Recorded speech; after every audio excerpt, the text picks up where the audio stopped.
am assistant professor in Biani Group of College. Today I want to deliver my lecture on this topic, gene therapy technique.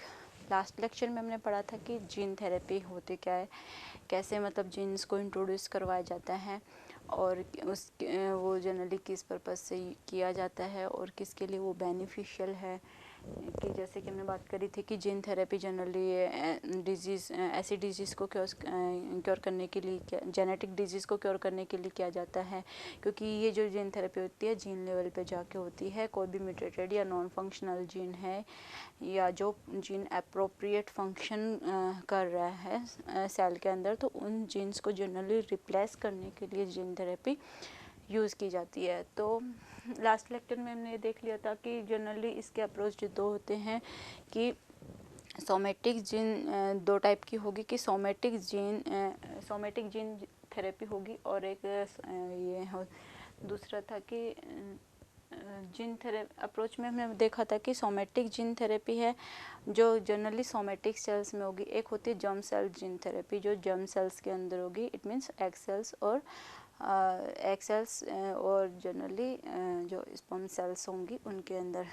आज हम देखेंगे कि इसके लिए जो जीन थेरेपी हम यूज़ कर रहे हैं वो उसके लिए क्या क्या टेक्निक है और किस तरीके से वो परफॉर्म की जाती है. तो यहाँ पे जनरली हम 3 टेक्निक के बारे में बात करेंगे: gene augmentation therapy and gene inhibition therapy and the killing of specific gene.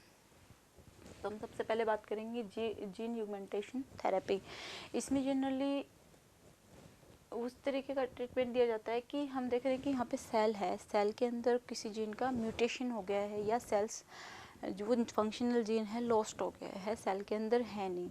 तो इस तरीके के जो प्रॉब्लम्स हैं उनको क्योर करने के लिए जीन युगमेंटेशन थेरेपी यूज़ की जाती है. जैसे कि हम देख रहे हैं कि सेल है विद नॉन फंक्शनिंग जीन. यहाँ सेल है जिसके ऊपर कोई फंक्शनिंग जीन प्रेजेंट नहीं है या लॉस्ट हो गया है, किसी भी वजह से हो गया है, वो लॉस्ट हो गया है. तो अब उस सेल को प्रॉपर फंक्शन करने के लिए उस जीन की रिक्वायरमेंट होगी. तो वो जीन हम कहाँ से इंट्रोड्यूस कराएंगे? बाहर से इंट्रोड्यूस कराएंगे, जिसकी वजह से वो सेल क्या करने लग जाए, फिर से प्रॉपरली फंक्शन करने लग जाए. जो प्रोटीन उसमें नहीं बन रहा था उस जीन के एब्सेंस की वजह से वो प्रोटीन अब बनने लग जाए और सेल नॉर्मली वर्क करने लग जाए. तो इस तरीके की जीन थेरेपी को जीन युगमेंटेशन थेरेपी बोलते हैं.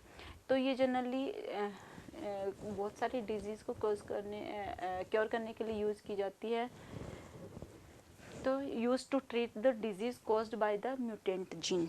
मतलब कोई भी जीन म्यूटेशन हो गया है, म्यूटेशन है तो इट मीन्स वो सेल के अंदर है तो भी किसी काम का नहीं है, क्योंकि अगर जीन में ही म्यूटेशन हो गया है तो वो जीन के प्रोटीन नहीं बनेंगे और जीन के प्रोटीन बनेंगे ही नहीं, उस जीन के जो रिलेटेड प्रोटीन ही नहीं बनेंगे तो फिर वो सेल प्रॉपरली फंक्शनिंग कैसे करेगी? नहीं कर पाएगी.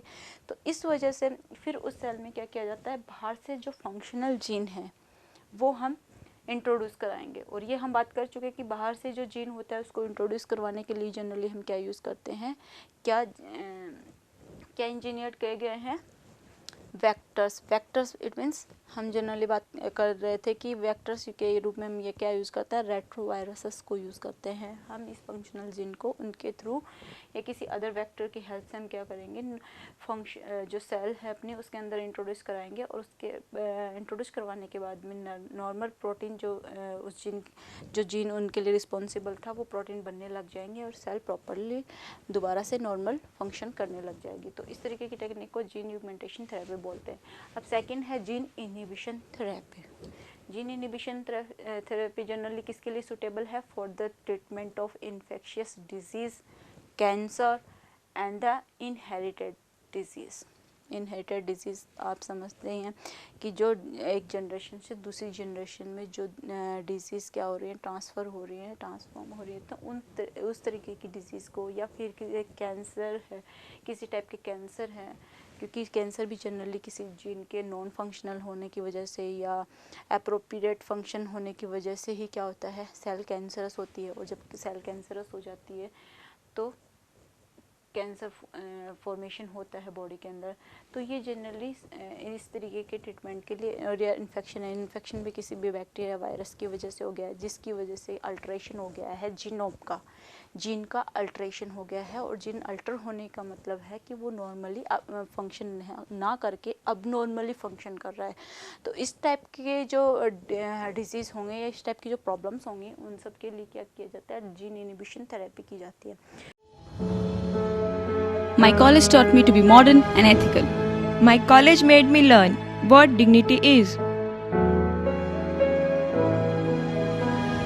My college told me I can. My college told me to be bold and daring. My college imbibed values in me. My college taught me to be strong. My college made me close to Mother Nature.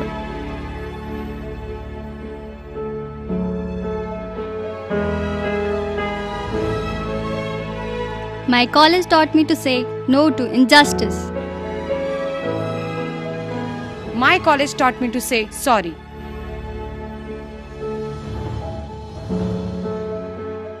My college taught me to enjoy my life. My college taught me to be independent. My college taught me to be helpful.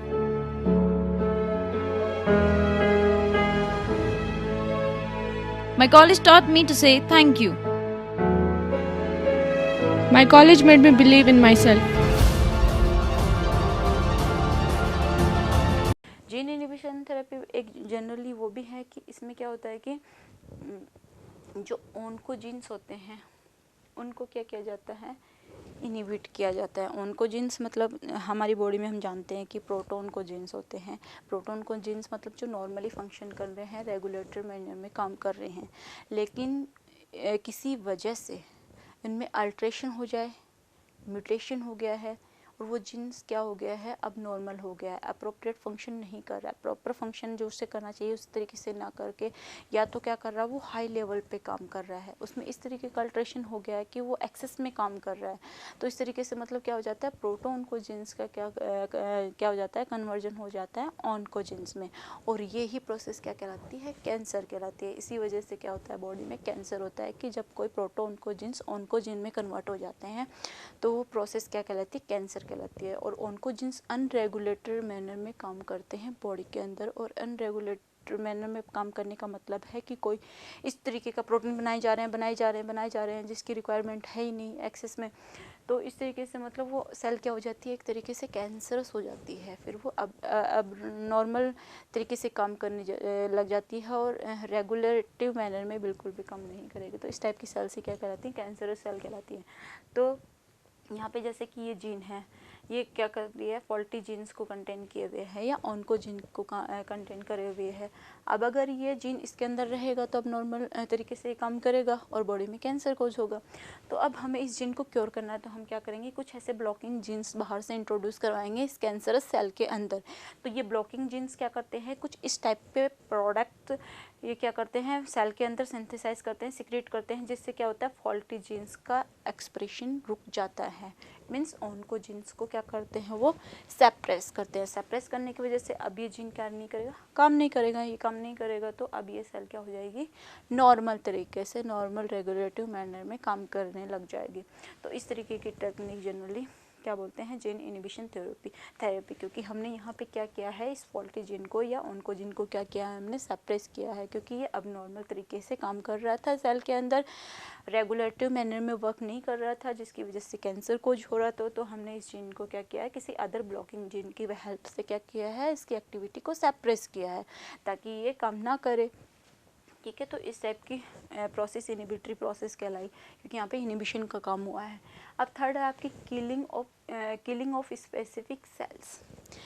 ये generally क्यों होगा, जैसे अब कोई cell disease ही हो गई है तो उस सेल को अब हम क्यों नहीं कर सकते हैं। तो सबसे अच्छा प्रोसेस क्या रहेगा, हम उस डिजीज सेल्स को ही क्या करते हैं, डाई करते हैं, जिसकी वजह से जो इन्फेक्शन या जो भी प्रॉब्लम उस सेल में क्रिएट हुई है वो उसकी सराउंडिंग सेल्स में ना हो, उस टिश्यू में ना फैले। तो हम उस पर्टिकुलर सेल को ही टारगेट करके उसी को क्या कर देते हैं, डाई कर देते हैं। डायरेक्टली सेल पे ही वर्क करते हैं, जिसकी वजह से आगे और चीज़ें स्प्रेड ना हो। जैसे कि ये सूटेबल है for disease such as cancer, तो ये भी क्योंकि कैंसरस सेल्स को ही हमें क्या करना होता है, जनरली टारगेट करना होता है, क्योंकि ये जब एक कैंसर सेल जब बॉडी में फॉर्म हो जाती है तो वो स्प्रेड होना चालू होगी। तो हम क्या करेंगे, इस कैंसर सेल को ही टारगेट करेंगे, उसको डाई कर देंगे, जिसकी वजह से फिर सराउंडिंग के टिश्यू सेफ रहेंगे।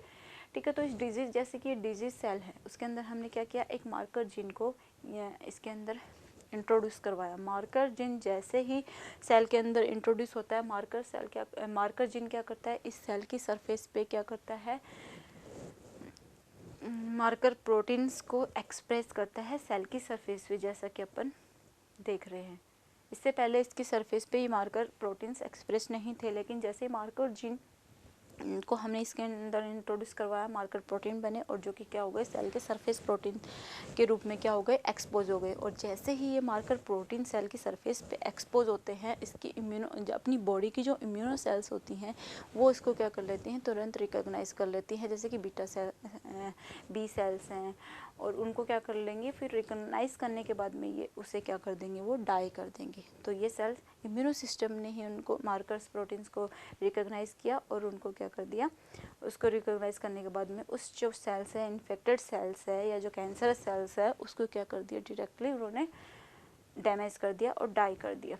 तो इस तरीके से मार्कर, जैसे कि मैंने आप लिखा है यहाँ कि marker gene is also called the suicide gene. क्यों? क्योंकि ये सुसाइड जीन हम इसको इसलिए बोल रहे हैं क्योंकि ये जीन जब आया है तो इसने क्या किया, जिसके अंदर सेल को डाला है वही सेल क्या कर रही है, सुसाइड, वही सेल क्या कर रही है, डाई हो रही है। इसीलिए ये सुसाइड जीन कहला रहे हैं कि इस सुसाइड जीन की हेल्प से ही क्या होता है, सेल डाई हो पाती है, इसलिए हम इसको सुसाइड जीन बोलते हैं। तो इस तरीके की एक किलिंग प्रोसेस होती है स्पेसिफिक। तो ये भी कैंसर सेल के लिए जनरली यूज़ की जाती है, क्योंकि हम स्टार्टिंग में जानते हैं कि जब कैंसर के हो रहा है कि प्रोटोन ओंकोजिन में कन्वर्ट हो रहे हैं, और वो किसी पूरी बॉडी में नहीं होता है एक साथ, कहीं किसी एक पर्टिकुलर सेल में, किसी एक जीनोम में किसी अल्ट्रेशन की वजह से, म्यूटेशन की वजह से ऐसा होता है। तो वो सेल जैसे ही, तो हम उसी सेल को टारगेट करके हम मार्कर जीन को उनके अंदर इंट्रोड्यूस करवाते हैं, और इस तरीके से हम क्या करते हैं, कैंसर को स्प्रेड होने से स्टॉप करते हैं।